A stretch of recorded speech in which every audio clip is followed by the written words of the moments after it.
You know that feeling when your heart pounds so hard, you're convinced everyone in a 3-block radius can hear it? That was me, standing in the wings of the Riverside Community Center, clutching a crumpled piece of paper with my song lyrics scrawled in shaky handwriting. My name is Sarah Grant, and I was about to make what I thought would be the biggest mistake of my life.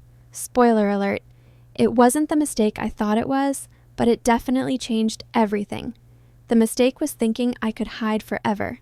3 months earlier, I'd been that person you probably know, the one who orders pizza online to avoid talking to humans, who takes the stairs instead of elevators to dodge small talk, who has genuine anxiety attacks when the grocery store cashier asks if I found everything okay. My therapist, Dr. Martinez, had this annoying habit of suggesting I put myself out there. Easy for her to say from behind her mahogany desk and psychology degree. She didn't have to live with a voice that apparently decided to take permanent vacation whenever more than 2 people were listening. But here's the thing about rock bottom. It gives you a surprisingly solid foundation to build from.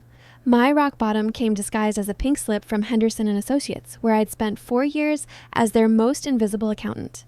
Budget cuts, Mr. Henderson explained, not quite meeting my eyes.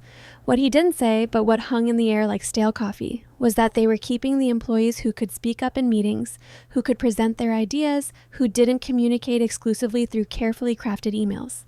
In other words, everyone but me. That night, sitting in my studio apartment with a pint of mint chocolate chip and a stack of bills that suddenly seemed insurmountable, I did something I hadn't done since I was 12 years old. I sang. Not because I felt like singing, God knows I felt like crawling under my bed and staying there until 2035, but because the silence was suffocating me. The song that came out was something I'd written in high school, a rambling melody about feeling invisible. My neighbor, Mrs. Rodriguez, knocked on the wall, not to complain, but to ask me to keep going. "Mija," she called through the thin walls. "That's beautiful. Don't stop." Mrs. Rodriguez turned out to be full of surprises. The next morning, she appeared at my door with café con leche and a story I never saw coming. Turns out, before she became the sweet abuela who waters her plants in fuzzy slippers, she'd been Esperanza Rodriguez, backup singer for 3 different salsa bands in the 1980s. "I know talent," she said, settling into my kitchen chair like she'd been invited. "And I know fear. The question is, which one are you going to feed?" She told me about the Riverside Community Center's open mic night. "It's mostly college kids and retired folks living out their rock star fantasies," she said. "Low stakes, good practice." Low stakes. Right, because standing in front of strangers and voluntarily making yourself vulnerable is totally low stakes when you've spent your entire adult life perfecting the art of invisibility. But here's what unemployment and mint chocolate chip for breakfast will do to your decision-making process. Suddenly, singing in front of strangers seemed less terrifying than explaining to another potential employer why I'd been fired from a job where my biggest responsibility was making sure numbers added up correctly. At least if I bombed at open mic night, the only witness would be my dignity, and frankly, we weren't on speaking terms anyway. The weeks leading up to that night were a masterclass in self-sabotage. I practiced in my shower, my car, my bedroom with a hairbrush microphone like some sort of reverse teenager. I rewrote my song 17 times. I changed my mind about going 43 times. I researched the statistical likelihood of dying from embarrassment and was disappointed to learn it was essentially 0. Dr. Martinez was thrilled, of course. "This is exactly the kind of challenge that will help you grow," she said, scribbling notes that I was convinced read something like, "Patient finally showing signs of sanity." But Mrs. Rodriguez was the one who really got it. She'd sit on her fire escape while I practiced with my window open, offering feedback that ranged from more feeling, less thinking, to, "Ay, Dios mío, stop apologizing to the microphone before you even start." 2 days before the open mic, I got a call back for an interview at Sterling Financial. It was the perfect excuse to back out. I needed to prepare, to focus on getting back to my safe, quiet life of spreadsheets and calculated risks. But Mrs. Rodriguez caught me trying to sneak past her door with my guitar case. "Running away?" she asked, not looking up from watering her geraniums. "I thought you were braver than that."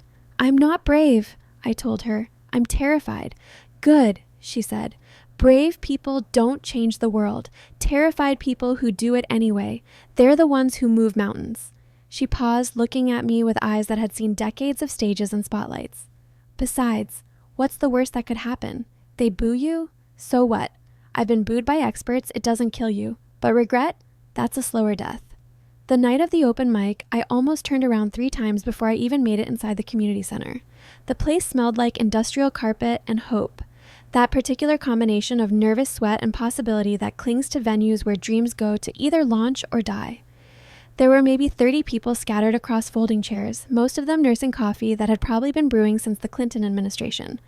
Marcus Webb, the guy who ran the open mic, was this enthusiastic 20-something with the kind of energy that suggested he'd never met a silence he couldn't fill. First time?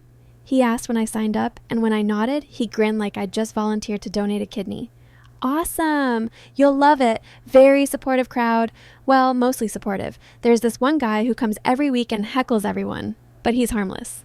Probably harmless. Great. Just what my anxiety needed to hear. I watched the first few performers. A college kid with a ukulele singing about heartbreak he'd probably never experienced. An older woman belting out Joni Mitchell like she was auditioning for Carnegie Hall. A guy in his 50s doing spoken word about his divorce that made everyone shift uncomfortably in their metal chairs.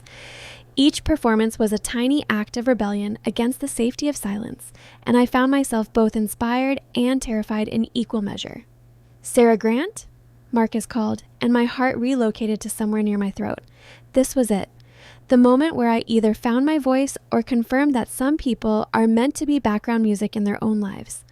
I walked to the small stage area, my legs feeling like they belonged to someone else, someone braver and more foolish than me. The microphone stood there like a challenge, black and imposing against the harsh fluorescent lights of the community center. I'd practiced this moment 100 times in my mirror, but mirrors don't stare back at you with the collective judgment of 30 strangers who'd paid exactly $0 to be entertained. The guitar felt foreign in my hands, even though I'd been playing since I was 14. Everything felt foreign, actually. My voice, my heartbeat, the way the air seemed thicker somehow when you're standing in front of people instead of hiding behind them.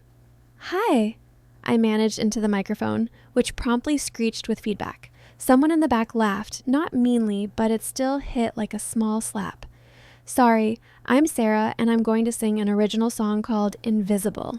My voice sounded small and far away, like it was coming from someone standing behind me, someone braver who'd volunteered to do the talking.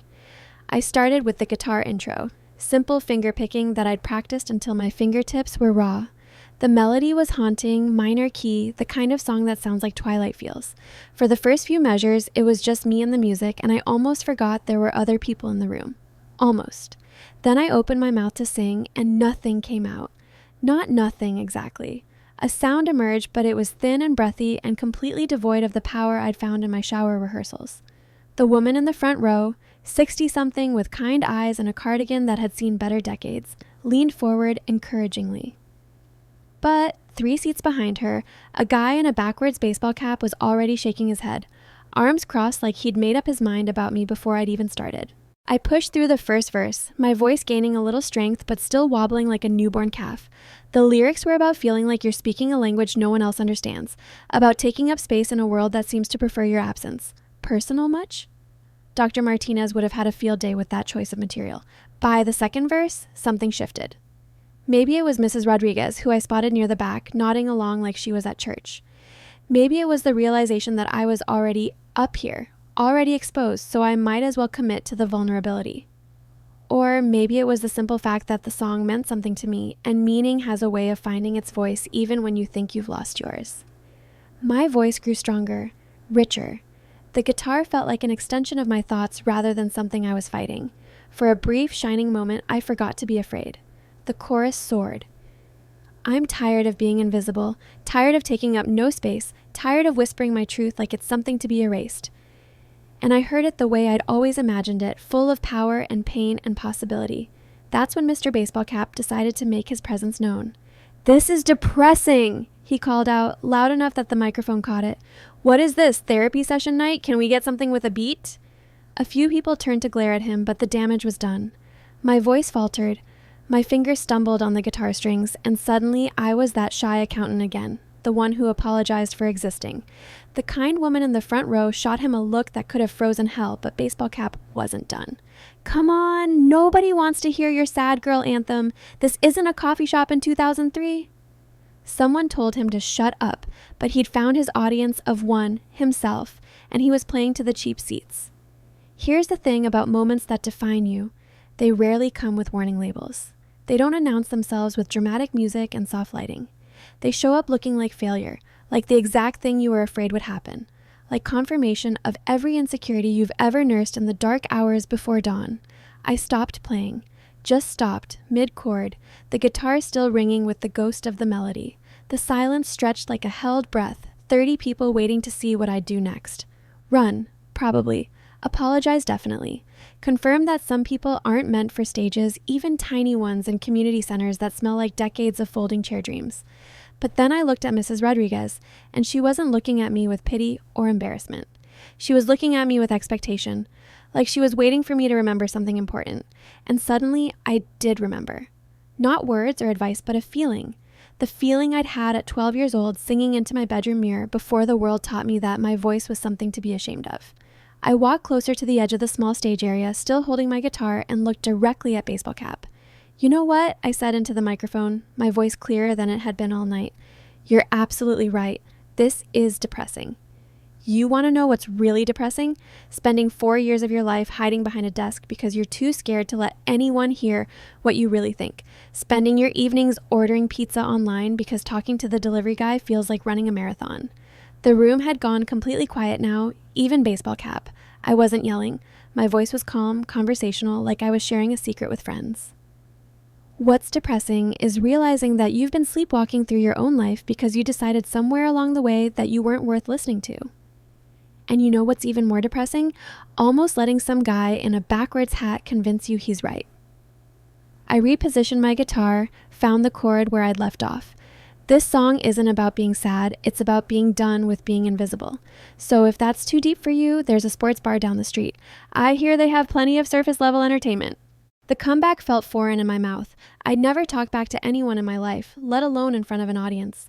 But it also felt right, like a key finding its lock after years of trying the wrong doors. A few people clapped, someone whooped from the back, and even the woman in the cardigan was smiling now. Baseball Cap, to his credit, laughed. All right, let's hear it then, Invisible Girl. Show us what you got." What I had, it turned out, was 3 months of unemployment anxiety, 28 years of bottled up words, and a melody that had been waiting its whole life to mean something to someone other than my shower walls. I started the song over from the beginning, and this time, my voice didn't shake. This time, I sang like I meant it. The guitar picked up where my courage left off, and something magical happened in that fluorescent lit room that smelled like burnt coffee and decades of dreams deferred. My voice found its power, not the manufactured confidence of someone pretending to be brave, but the raw, unfiltered strength that comes from finally telling the truth about yourself in a room full of strangers who suddenly don't feel like strangers anymore. The song transformed. What had started as a whispered confession became a declaration of war against every voice that had ever told me to speak softer, take up less space, be grateful for whatever scraps of attention came my way. The chorus hit different this time. I'm tired of being invisible, tired of taking up no space. And I could see heads nodding, see recognition in faces around the room. This wasn't just my story anymore. This was the anthem for everyone who'd ever felt like they were disappearing in plain sight. By the bridge, something unprecedented happened. The woman in the cardigan started humming along, finding harmonies I didn't even know existed in the song. The college kid with the ukulele was swaying, his eyes closed like he was feeling every word. Even the spoken word divorce guy was leaning forward, completely absorbed. Baseball Cap had stopped heckling and was actually listening, his arms uncrossed for the first time since I'd taken the stage. But the real magic wasn't in the room. It was in me. For the first time in my adult life, I wasn't performing a version of myself for other people's comfort. I wasn't the accommodating accountant or the apologetic neighbor or the grateful employee. I was just Sarah, with a guitar and a story and a voice that had apparently been waiting 28 years for permission to exist at full volume. The final chorus built like a wave, my voice soaring over the simple chord progression with a power I didn't know I possessed. I won't be invisible anymore, won't disappear to make room for your comfort, won't whisper my truth like it's something to be erased. The words hung in the air like a promise, like a battle cry, like the first real thing I'd said in years. When the last note faded, the silence wasn't uncomfortable. It was the kind of silence that follows something meaningful. The pause before applause that says, we need a moment to process what just happened. and then the room erupted. Not polite community center clapping, but real applause, the kind that comes from people who've just witnessed something authentic in a world full of performances. Mrs. Rodriguez was on her feet, tears streaming down her face, clapping like I'd just won a Grammy. The cardigan woman was wiping her eyes with a tissue. Even Baseball Cap was clapping, and when our eyes met, he mouthed, "Damn!" with what looked like genuine respect. Marcus Webb was grinning like he'd just discovered the next big thing, already asking if I'd come back next week. But the person who surprised me most was the woman sitting alone near the exit. Mid-30s, business suit, the kind of put together that I'd always envied and assumed I could never achieve. She approached me after I'd packed up my guitar, her face serious but not unkind. "I'm Linda Morrison," she said, handing me a business card that read, "Morrison Entertainment Management." I scout for record labels and venues around the city. That was remarkable. Raw, honest, powerful. The kind of voice we don't hear enough of anymore. My first instinct was to deflect, to explain that I wasn't really a performer, that this was just a one-time thing, that she probably had me confused with someone with actual talent. But Mrs. Rodriguez appeared at my elbow like a musical fairy godmother, and she gave me a look that said, "Don't you dare." "I'd like to set up a meeting," Linda continued. "There are some smaller venues I work with, places that appreciate authentic storytelling. Coffee shops, yes, but also listening rooms where people come to hear music that means something. What you did tonight, that's not just a song. That's a movement waiting to happen." The next week blurred by in a series of firsts. First time someone wanted to pay me to perform. First time I sang in a real music venue instead of my shower. First time I realized that vulnerability isn't weakness. It's the raw material of connection. The coffee shop gig Linda arranged wasn't Madison Square Garden, but when I sang Invisible for an audience of 30 coffee-sipping, laptop-wielding strangers, 3 people came up afterward to tell me the song had made them cry, made them think, made them feel less alone. The Sterling Financial interview happened the same week, and for the first time in my professional life, I didn't apologize for taking up space. When they asked about my gap in employment, I told them the truth, that I'd been discovering my voice, literally and figuratively. I talked about learning to communicate authentically, about finding confidence, about the leadership skills that develop when you finally stop hiding from yourself. I didn't get the job, but for the first time, I didn't want it either. 6 months later, I was playing 3 gigs a week and had enough material for an album tentatively titled Taking Up Space. Baseball Cap, whose name turned out to be Derek and who was actually a pretty decent guy when he wasn't performing his own version of Invisible, became a regular at my shows. "You converted me," he told me after a particularly emotional performance. "I never thought sad songs could be so damn empowering." Mrs. Rodriguez became my unofficial manager, booking me at community centers and senior homes and anywhere people gathered who needed to be reminded that their stories mattered. "You found your voice, mija," she said one evening as we sat on her fire escape, watching the sunset paint the city golden. "But more than that, you're teaching other people to find theirs." The funny thing about courage is that it's contagious. Once you stop apologizing for existing, other people start remembering they don't have to either. My audiences grew from coffee shop regulars to sold-out listening rooms, but the real victory wasn't in the numbers.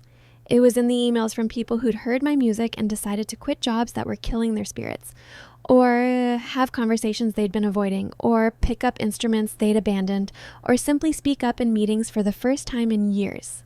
Dr. Martinez was insufferably pleased with my progress. "You've externalized your internal work," she said during one session, using the kind of therapy speak that made me want to write songs about psychobabble. But she wasn't wrong. Every performance was therapy, every song was a session, every audience was a room full of people learning that their feelings were valid, their stories mattered, their voices deserved to be heard. The community center still holds open mic nights every Thursday, and I still show up sometimes, not to perform, but to listen to other people finding their voices for the first time. Last week, a teenager with purple hair sang an original song about gender identity that made the whole room cry. The week before, a 70-year-old man performed a rap about growing up during segregation that got a standing ovation. The same stage where I almost let fear win has become a launching pad for dozens of stories that needed telling. As I write this, I'm preparing for my biggest show yet, a songwriter showcase at the city's main performing arts center.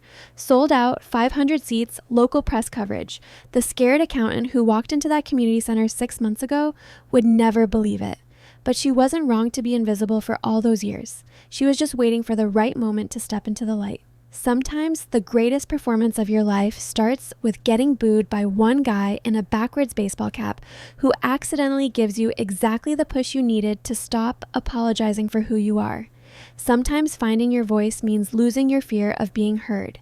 And sometimes the song you're most afraid to sing is the one the world most needs to hear. The stage is waiting. The microphone doesn't care if you're scared. Your voice matters more than your fear. And somewhere in the audience, there's someone who needs to hear exactly what you have to say, exactly the way only you can say it. The question isn't whether you're ready. The question is whether you're tired enough of being invisible to finally let yourself be seen.